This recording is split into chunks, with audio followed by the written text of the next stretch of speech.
Right. మొత్తంగా Jubilee hills ఉప ఎన్నికల పోలింగ్ చాలా ప్రశాంతంగా కొనసాగుతున్న సిచ్యువేషన్ కనిపిస్తోంది. ఒక్కొక్కరుగా ఓటర్లు పోలింగ్ కేంద్రాలకు తరలి వెళ్తున్న దృశ్యాలు అయితే మనం చూస్తూ ఉన్నాం. ఇక షేక్పేట్ వెళ్దాం. షేక్పేట్ డివిజన్ నుంచి మరింత అప్డేట్స్ అందించేందుకు మా ప్రతినిధి కరుణాకర్ సిద్ధంగా ఉన్నారు.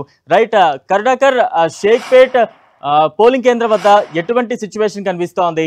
భద్రతకు సంబంధించి కావచ్చు, లేదంటే ఈవీఎంలు మొరాయించిన ఘటనలు ఏమైనా చోటు చేసుకున్నాయా? ఏ రకంగా ఉంది పోలింగ్ సరళి, ఏ రకంగా కొనసాగుతోంది? ఎస్ బలరాం, ఇప్పటివరకు అయితే షేక్పేట్ డివిజన్లో సాఫీగానే పోలింగ్ ప్రశాంతంగా కొనసాగుతున్న పరిస్థితిని మనం చూస్తున్నాం. ఎందుకంటే సఫిషియెంట్గా పోలింగ్ కేంద్రాలను ఏర్పాటు చేశారు కాబట్టి ఓటర్లంతా కూడా ఒక్కొక్కరుగా వచ్చి తమ ఓటు హక్కును వినియోగించుకుంటున్నారు.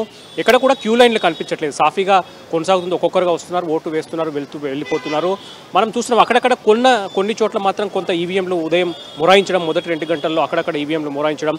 షేక్పేట్ డివిజన్లో కూడా ఇంటర్నేషనల్ స్కూల్ బూత్లో ఒక ఈవీఎం మొరాయించడంతో వెంటనే అధికారులు ఈవీఎంను సరిచేసి తర్వాత పోలింగ్ను స్టార్ట్ చేసిన పరిస్థితిని మనం చూస్తున్నాం. ఇప్పటివరకు సజావుగా పోలింగ్ కొనసాగుతున్న పరిస్థితిని మనం చూస్తున్నాం. షేక్పేట్ డివిజన్లో దాదాపు 18 చోట్ల కొంత సమస్యాత్మకమైన పోలింగ్ స్టేషన్లు గుర్తించారు. పోలీసులు అక్కడక్కడ భద్రతా ఏర్పాట్లు చేసిన పరిస్థితిని మనం చూస్తున్నాం. అయితే పోలింగ్కు సంబంధించి పెద్ద ఎత్తున బీఆర్ఎస్ పార్టీ కొన్ని చోట్ల అభ్యంతరం వ్యక్తం చేస్తున్న పరిస్థితిని మనం చూస్తున్నాం. ఎందుకంటే ప్రధానంగా బీఆర్ఎస్ పార్టీ అభ్యర్థి మాగంటి సునీత పోలింగ్ సరళిని పరిశీలించేందుకు కొన్ని పోలింగ్ కేంద్రాలకు వెళ్లిన సమయంలో పోలీసులు ఆమెను అడ్డుకోవడం పట్ల పెద్ద ఎత్తున బీఆర్ఎస్ పార్టీ అభ్యంతరం వ్యక్తం చేస్తుంది. పార్టీ అభ్యర్థిగా ఆమె 407 పోలింగ్ స్టేషన్లో ఎక్కడికైనా వెళ్లి పోలింగ్ సరళిని పరిశీలించే హక్కు అభ్యర్థికి ఉంటుందని చెప్పి బీఆర్ఎస్ పార్టీ చెప్తుంది. కానీ పోలీసులు అధికార పార్టీకి అనుకూలంగా వ్యవహరిస్తూ అందులో ప్రధానంగా బీఆర్ఎస్ పార్టీకి వ్యతిరేకంగా వ్యవహరిస్తున్నారని చెప్పి బీఆర్ఎస్ పార్టీ ఆరోపిస్తుంది. కాబట్టి మాగంటి సునీత ఎవరైతే పోలింగ్ సరళిని పరిశీలించుకు వెళ్తే ఆమెను అడ్డుకోవడం సరికాదని చెప్పి బీఆర్ఎస్ పార్టీ చెప్తుంది. దాంతోపాటు బీఆర్ఎస్ పార్టీ కాంగ్రెస్ పార్టీపై ప్రధానంగా ఆరోపణలు గుప్పిస్తున్న పరిస్థితిని మనం చూస్తున్నాం.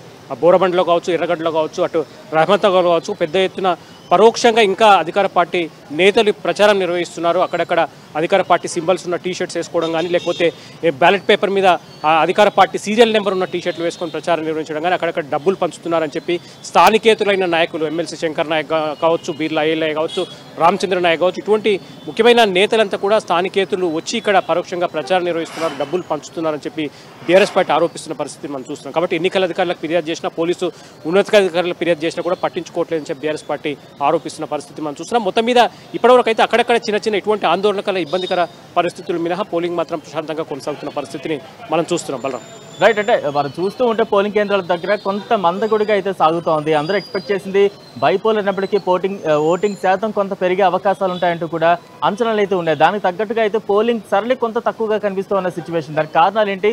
మరోవైపు పోలింగ్ కేంద్రాలకు తరలి వచ్చే విధంగా ఎన్నికల అధికారులు కావచ్చు, అభ్యర్థులు కావచ్చు ఎటువంటి చర్యలు తీసుకుంటూ ఉన్నారు?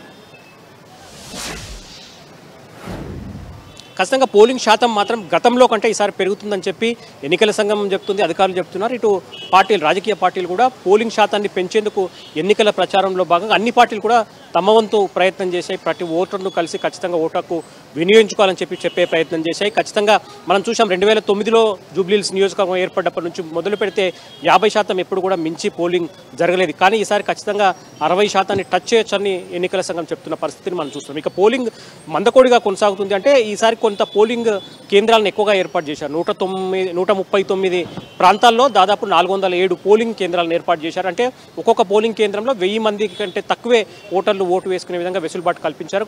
ఇంకా సాయంత్రం 6 గంటల వరకు పోలింగ్కు సమయం ఉంది కాబట్టి ఒక్కొక్కరుగా పోలింగ్ కేంద్రాలకు వస్తున్నారు. కొంత మధ్యాహ్నం తర్వాత సాయంత్రం లోపు ఎక్కువగా పోలింగ్ శాతం నమోదయ్యే అవకాశం కనిపిస్తుంది. ఓటర్లు మధ్యాహ్నం తర్వాతే బయటకు వచ్చే అవకాశం కనిపిస్తుంది. కాబట్టి ఇప్పుడు మధ్యాహ్నం వరకు 11-12 గంటల వరకు ఈ విధంగానే మందకోడిగా పోలింగ్ కొనసాగే అవకాశం కనిపిస్తుంది. మధ్యాహ్నం తర్వాత పుంజుకునే అవకాశం కనిపిస్తుంది. కాబట్టి ఖచ్చితంగా ఈసారి పోలింగ్ శాతం మాత్రం పెరుగుతుంది. ఎన్నికల అధికారులు పూర్తి స్థాయిలో ఈసీ ముందు నుంచి కూడా పోలింగ్ శాతాన్ని పెంచేందుకు శతవిధాల ప్రయత్నం చేసింది, అన్ని ఏర్పాట్లు చేసింది.